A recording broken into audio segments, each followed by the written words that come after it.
Maka Syekh Abdullah Azzam menjelaskan prinsip yang pertama, ya, prinsip yang pertama untuk bisa meneladani para sahabat adalah yaitu membatasi konsep tarbiyah, ya, membatasi konsep tarbiyah dengan manhaj rabbani, ya, membatasi konsep tarbiyah dengan manhaj rabbani.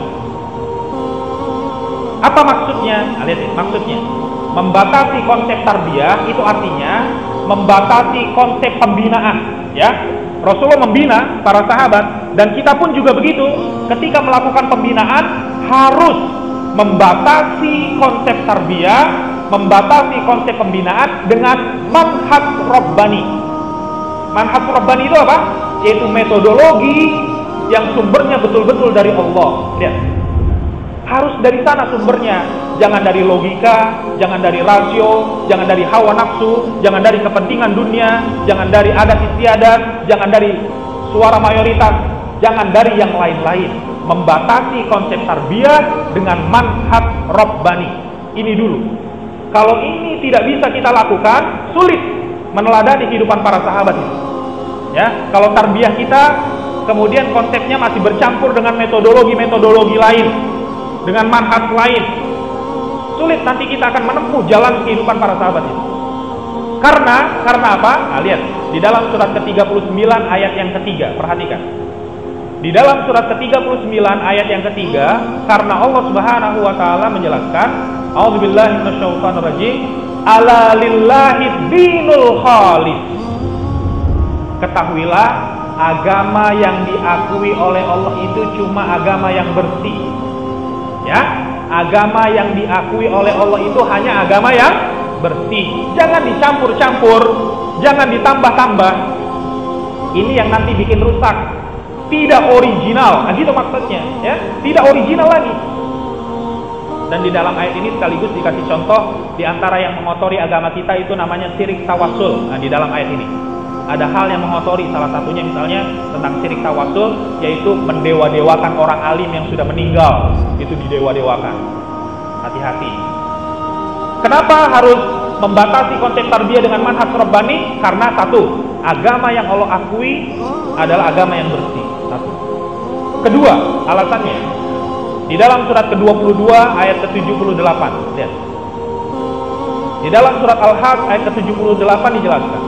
A'udzubillahi minasyaitonirrajim. Bismillahirrahmanirrahim. Wajahidu fillahi haqqa jihadi, maka berjihadlah kamu di jalan Allah dengan sebenar-benarnya jihad, dengan bersungguh-sungguh, dengan konsep jihad yang benar, ilmunya benar, imannya benar, ya, caranya juga harus benar. Huwattabakum, Allah telah memilih kalian. Wa ma ja'ala 'alaikum fid dini min haraj. Allah tidak pernah menjadikan agama ini sebagai sebuah kesempitan bagi kalian, ya. Islam ini bukan sesuatu yang menyempitkan kalian. Salah. Kalau ada orang yang beranggapan Islam bikin repot, nah, salah itu. Orang ini nggak ngerti Islam. Kalau dia bilang apa? Islam cuma jadi beban, bikin repot. Allah katakan, wa ma ja'ala 'alaikum fid dini min haraj. Allah tidak pernah menjadikan Islam ini untuk menyempitkan kalian, menyusahkan kalian. Salah. Islam itu justru supaya hidup kita makin baik, makin terarah dan makin teratur. Millata abikum Ibrahim, inilah ajaran nenek moyang kalian, Nabiullah Ibrahim alaihissalam, yang mengajarkan, ya, dakwah tauhid. Huwa sammakumul muslimina min qablu wa fi hadza. Allah telah menamakan kalian, itu para pengikut Nabi Ibrahim alaihissalam ini, telah Allah namakan kalian semenjak dahulu kala kalian disebut sebagai orang muslim. Begitupun di dalam Quran. Ya, lihat ya. Allah telah menamakan kita semenjak dahulu kala sebagai orang muslim. Titik. Jangan ditambah-tambah lagi. Ini yang bikin repot. Kalau kemudian ditambah-tambah, muslim liberal lah, muslim demokrat lah, muslim nasionalis lah, macam-macam. Ditambah-tambah, ini yang bikin rusak. Huwa sammakumul muslimina min qabl. Allah itu menamakan kalian orang Islam. Titik, sudah, jangan ditambah-tambah lagi. Muslim NU lah, Muslim Muhammadiyah, enggak. Muslim ya muslim, selesai. Ya, ini yang bikin rusak. Kalau sudah ditambah-tambah, biasanya yang dominan apa? Tambahannya itu yang dominan malah. Allah katakan tidak. beda. Allah itu menamakan kalian muslim, selesai. Gak ada muslim yang ke Arab-Araban, gak ada. Muslim ya muslim. Muslim yang ke Indonesia, ya muslim ya muslim. Seperti itu. Ya, itu yang kedua. Yang ketiga, di dalam surat Al-Imran kita perhatikan. Allah Subhanahu wa taala menjelaskan di dalam surat yang ketiga ayat ke-164.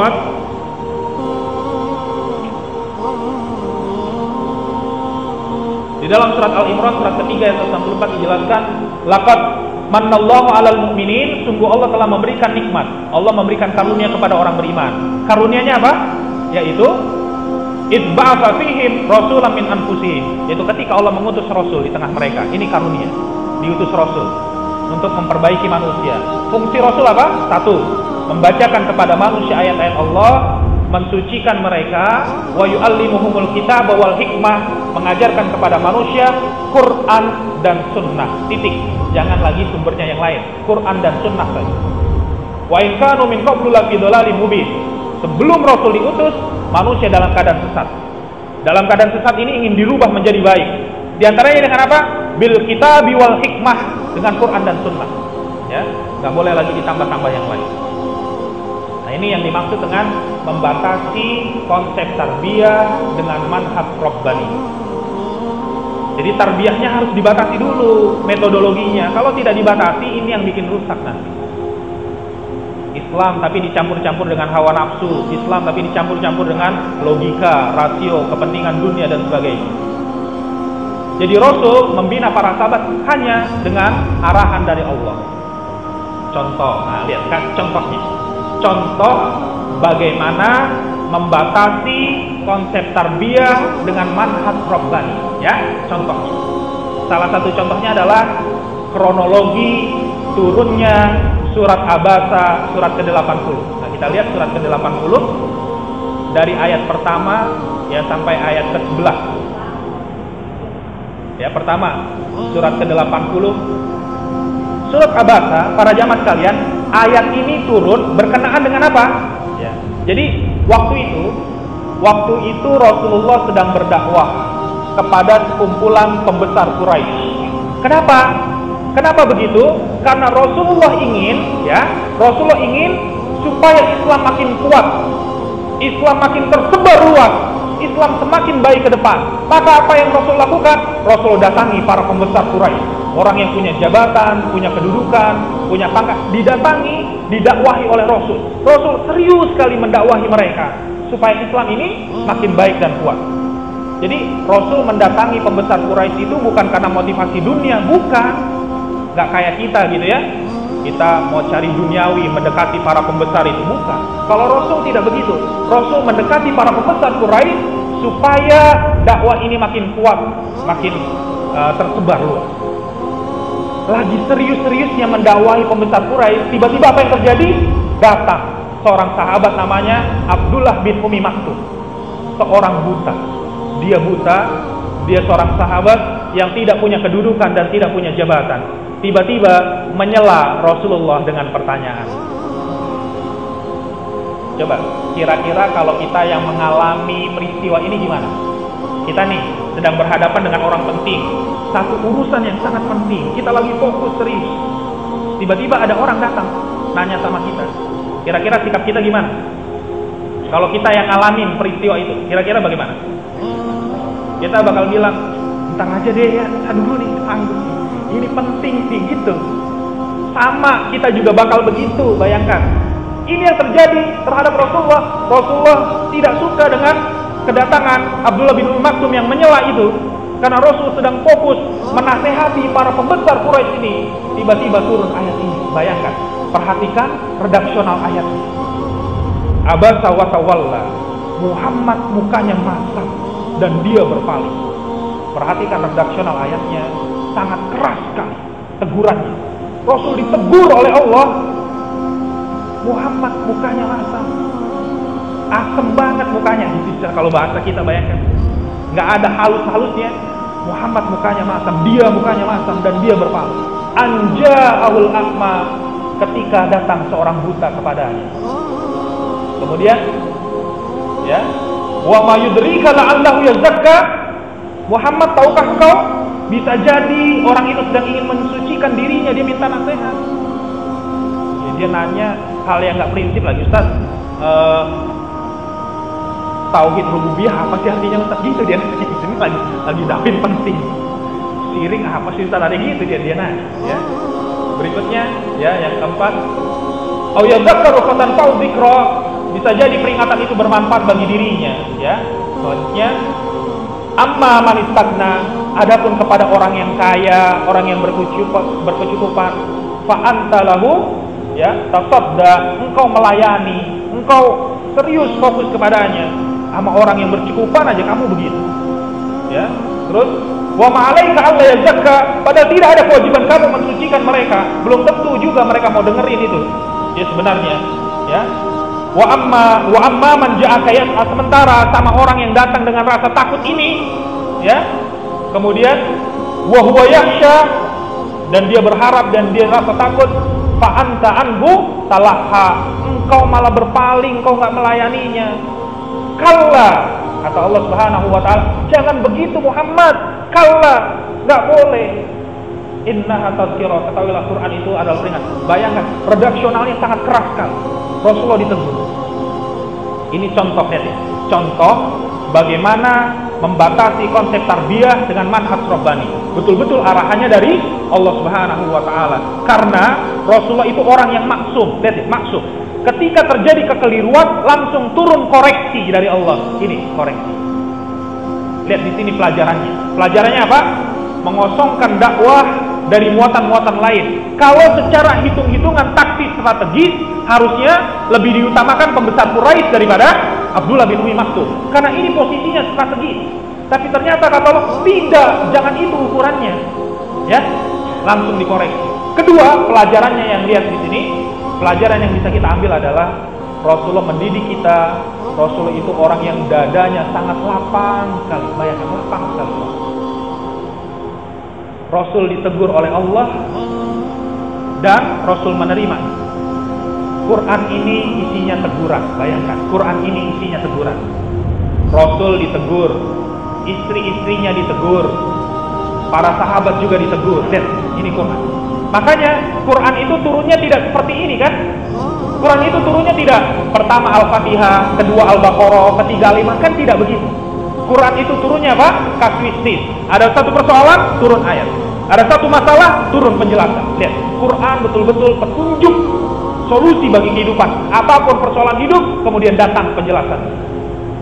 Nah, maka kita perhatikan di sini, ketika Rasulullah ditegur oleh Allah dengan teguran seperti ini, Rasulullah mengajarkan kepada kita, Rasulullah punya dada sangat lapang. Padahal apa? Yang dilakukan oleh Rasul juga satu hal yang baik. Ini penting buat kepentingan dakwah, agar dakwah makin berkembang dan makin kuat. Tapi tetap saja Rasul menerima teguran Allah.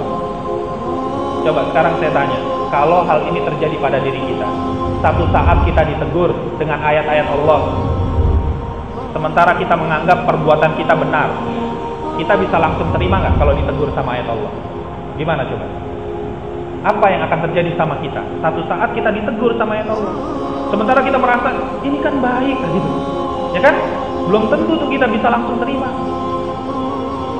Bahkan Rasulullah itu dadanya lapang kan?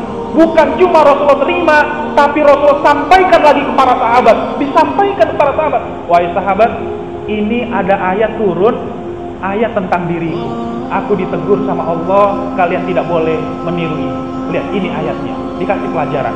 Saking lapangnya, bahkan ayat ini disampaikan kembali. Kadang-kadang ayat tentang istrinya, kadang-kadang tentang keluarganya, tentang sahabat. Tidak ada yang ditutup-tutupi sama Rasul. Coba, kita bisa gitu nggak? Kalau kita dapat teguran, satu saat kita dikoreksi, kemudian kita bisa sampaikan lagi teguran itu buat yang lain untuk jadi pelajaran. Bisa begitu nggak? Mau nggak kita nyampein ke orang lain? Mudah-mudahan ya.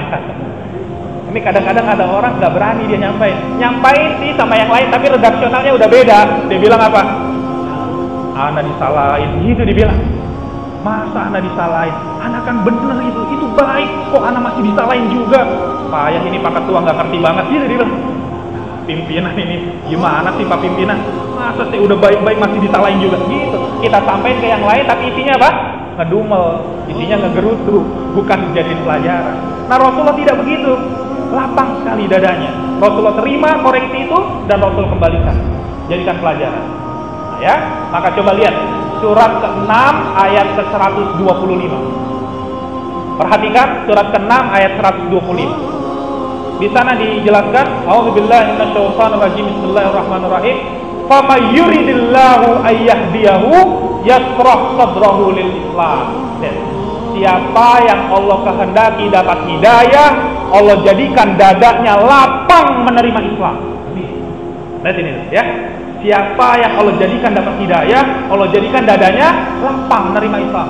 Nerima ayat Allah itu lapang sekali. Mau ayat yang ringan kek, mau ayat yang berat kek, yang cocok, yang gak cocok, lapang dadanya. Itu ciri-ciri orang dapat hidayah. Dadanya lapang. Kemudian apa? Wa may yurid ayudillahu, tapi siapa yang Allah kehendaki sesat, yaj'al sadrahu dayyqan harrajan ka'annama yas'adu fis sama'. Siapa yang Allah kehendaki sesat, Allah jadikan dadanya sempit, sesak menerima Islam. Seperti orang yang naik ke langit, nggak bisa napas karena oksigen makin tipis. Lihat, orang tuh kalau sesat, tanda-tandanya apa? Nerima Islam sesak sekali dadanya. Para jamaah sekalian pernah lihat nggak? Ada orang ikut pengajian sampai dadanya sesak, nggak bisa napas. Gitu, pernah ada nggak ya kayak gitu? Itu udah keterlaluan banget itu. Kalau dia dengerin ayat sampai sesak, sampai nggak bisa napas tuh, itu kan udah luar biasa, itu rusaknya hatinya. Masa iya ada orang begitu, dengerin ayat sampai nggak bisa napas tuh, saking beratnya. Ya, lihat. Maka para jamaah sekalian, kalau kita ingin berada di atas manhaj Rabbani, ya, metodologi dari Allah, itu dibutuhkan apa? Dibutuhkan satu, kecermatan. Kita harus cermat, kita ngerti ini manhaj dari Allah bukan. Nah, kita harus cermat. Pertama, karena bisa jadi ada orang pakai dalil tapi masih salah juga. Jadi harus cermat. Satu, harus ada kecermatan. Kedua, harus ada kesiapan. Siap nggak kita? Siap nggak kita diarahkan dengan ayat-ayat Allah? Kalau kitanya tidak cermat, kalau kitanya tidak siap, nah, sulit berada di atas manhaj ini, sulit. Saya pernah sampaikan, harus cermat itu artinya apa? Bukan cuma ngerti dalil, tapi harus mengerti bagaimana menempatkan dalil, gitu. Karena ada orang pakai dalil aja masih salah, apalagi nggak pakai dalil. Nah, gitu. Misalnya, kesalahan dalam menempatkan istilah, dibilang apa? Iya, tapi kan Islam itu rahmatan lil alamin. Nah, kadang-kadang begitu. Benar itu istilah, kadang-kadang cuma dia nggak cermat menempatkannya salah.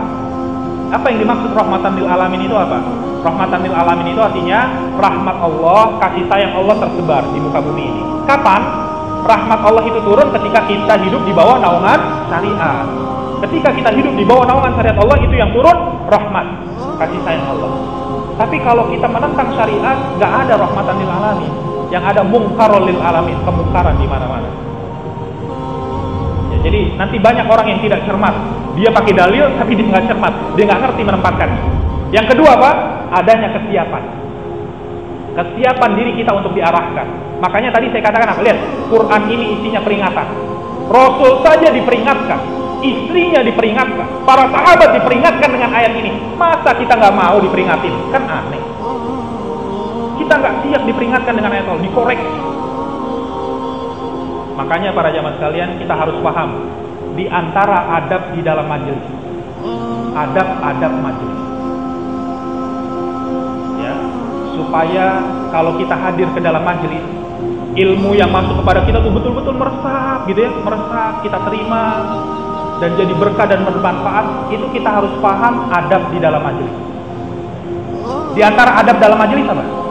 Yaitu tafassah, berlapang-lapang di dalam majelis. Itu penting, ya. Perhatikan di dalam surat ke-58 ayat yang ke-11. Ini diantara adab di dalam majelis. Kalau kita ingin berfaedah tuh ilmu yang kita dapat di dalam majelis, jangan sampai ngaji bertahun-tahun gak ada perubahan. Itu gara-gara adab majelisnya tidak dijalankan. Salah satu adab di dalam majelis adalah tafassah, berlapang-lapang. Allah jelaskan, ya ayyuhalladzina amanu idza qila lakum tafassahu fil majalis fafsahu yafsahillahu lakum. wahai orang beriman, apabila dikatakan kepada kalian berlapang-lapanglah dalam majelis, maka berlapang-lapanglah kalian. Nanti Allah akan lapangkan kalian. Lihat, prinsip adab di dalam majelis itu wajib berlapang-lapang. Berlapang-lapang apa? Satu, berlapang-lapang fisik, ya. Satu, berlapang-lapang fisik supaya yang lain bisa ikut. Maka para sahabat itu kalau bermajelis langsung merapat semua supaya yang lain bisa ikut. Jadi bukannya pada nyender, pada mojok begitu, enggak. Supaya bisa pada ikut ke dalam. Gitu. Satu, berlapang-lapang secara fisik itu artinya juga apa? Ya supaya orang lain bisa ikut. Jangan dikuasain. Ini tempat dia, ini barangnya, ini tasnya, ini semua barang. Orang lain nggak bisa duduk di sini. Dia dikasih sama dia. Satu, itu berlapang-lapang dalam hadis. Yang kedua, bukan cuma berlapang fisik, yang lebih penting apa? Berlapang-lapang hati. Penting tuh, berlapang-lapang hati. Ke majelis ini hatinya harus lapang. Kalau kita ke majelis ini hati kita sempit, wah susah. Nanti dia bakal ngomong tuh, ini Ustadz gimana sih ceramah nyindir saya mulu, gitu dia. Padahal kita nggak pernah nyindir siapa-siapa, kita bicara umum aja gitu kan. Tapi dia bilang, anak disindir mulu, gitu dia bilang. Sampai akhirnya dia nggak datang lagi ngaji. Kita tanya, Pak kenapa kok nggak pernah datang lagi pengajian? Habis saya kalau datang ngaji disindir mulu, gitu dia. Padahal nggak ada yang menyindir dirinya, gitu. Dia lihat. Kenapa? Hatinya nggak lapang gitu. Makanya susah, nggak bisa masuk. Nah ini, lihat, membatasi konsep tarbiyah dengan manhaj Rabbani. Harus ada apa? Ada kecermatan dan ada kesiapan. Siap. Kita tuh harus siap. Diarahkan. Kalau itu jelas-jelas syariat Allah, kalau itu jelas-jelas ya merupakan bimbingan dari Allah, ya sudah. Imani, yakini, dan amalkan semampu kita. Mana yang mampu kita amalkan, yang belum mampu ya sabar, belajar. Itu saja. Kalau ini tidak terjadi, tidak membatasi konsep tarbiyah dengan manhaj Rabbani, ini yang jadi rusak. Ya, Islamnya bercampur dengan hawa nafsu tadi dan yang lainnya. Ya, itu salah satu contoh kasus tentang turunnya surat Abasa, kronologinya. Jadi Rasul ditegur, para sahabat yang lain juga ditegur. Inilah konsep pewarnaan yang paling baik dengan menggunakan metodologi yang sumbernya dari Allah. Perhatikan surat kedua, surat Al-Baqarah ayat 138. Dalam surat kedua ayat 138 dijelaskan, A'udzubillahi minasyaitonirrajim, Bismillahirrahmanirrahim.